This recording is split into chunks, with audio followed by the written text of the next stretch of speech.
الحمدللہ وحدہ لا شریک لہ والصلاة والسلام علی من لا نبی بعدہ وعلی آلہ وصحابہ الذین اوفوا عہدہ اما بعد فاعوذ باللہ من الشیطان الرجیم بسم اللہ الرحمن الرحیم احل اللہ البیع وحرم الربا اللہم صلی علی محمد وعلی آل محمد کما صلیت علی ابراہیم وعلی آل ابراہیم انک حمید مجید اللہم بارک علی محمد وعلی آل محمد کما بارکت علی ابراہیم وعلی آل ابراہیم انک حمید مجید۔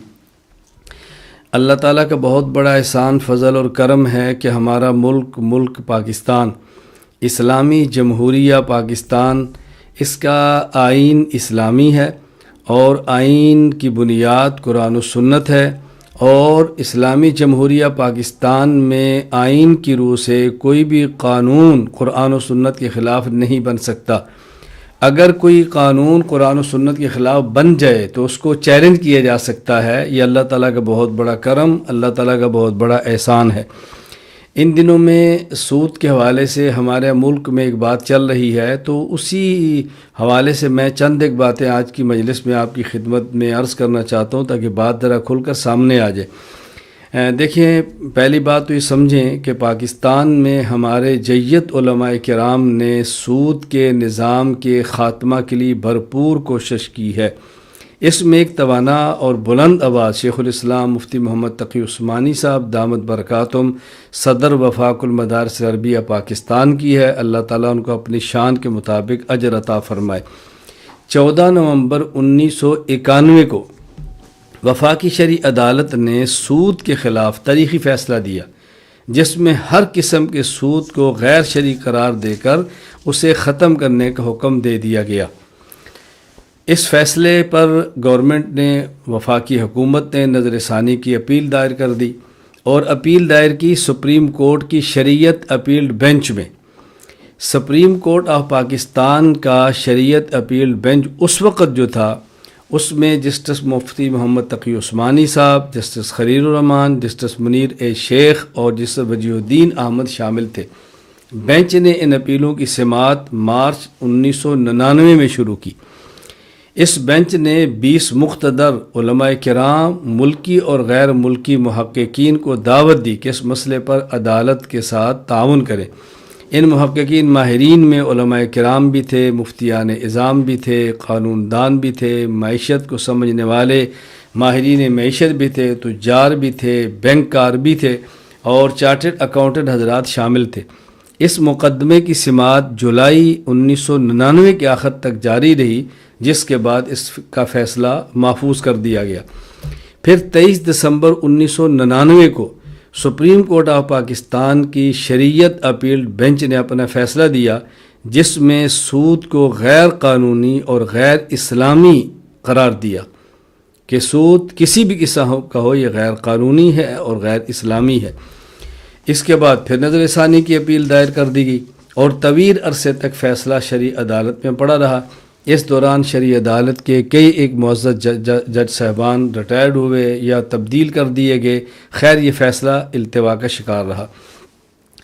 پھر 28 اپریل 2022 کو وفاقی شرعی عدالت نے نظر ثانی کی اپیلوں میں تمام تحفظات اور جزئیات پر تفصیلی غور و خوض کے بعد فیصلہ صادر کیا، جس میں سود کی ہر قسم کو حرام اور اس کی سہولت کاری کرنے والے تمام قوانین اور شقوں کو غیر شرعی اور غیر اسلامی قرار دے کر حکومت کو سودی نظام کے مکمل خاتمے کے لیے 5 سال کی مہلت دی۔ 31 دسمبر 2027 تک تمام قوانین کو سود سے پاک اسلامی فیصلوں میں ڈالنے کا حکم دیا گیا۔ یہ فیصلہ وفاقی شرعی عدالت کا آ گیا۔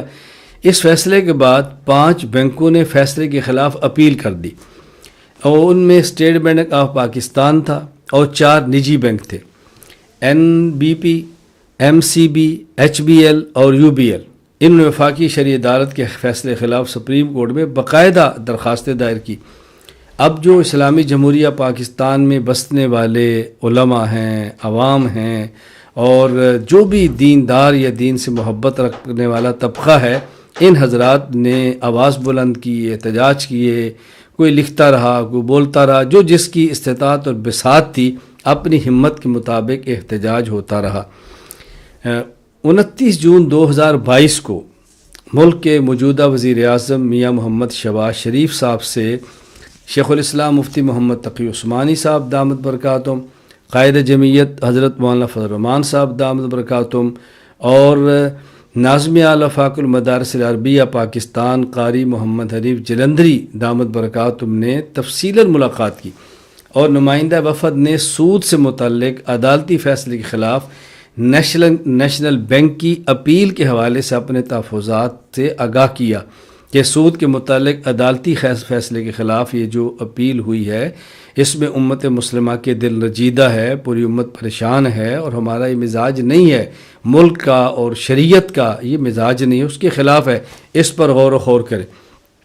الحمدللہ اللہ تعالیٰ جزائے خیر عطا فرمائے ہمارے محترم وزیر اعظم صاحب کو، انہوں نے یقین دہانی کرائی کہ نیشنل بینک عدالتی فیصلے کے خلاف اپیل واپس لے گا، اور ٹاسک فورس کو باقاعدہ حکم دیا کہ اپیل واپس لینے کے حوالے سے فوری اقدامات کریں۔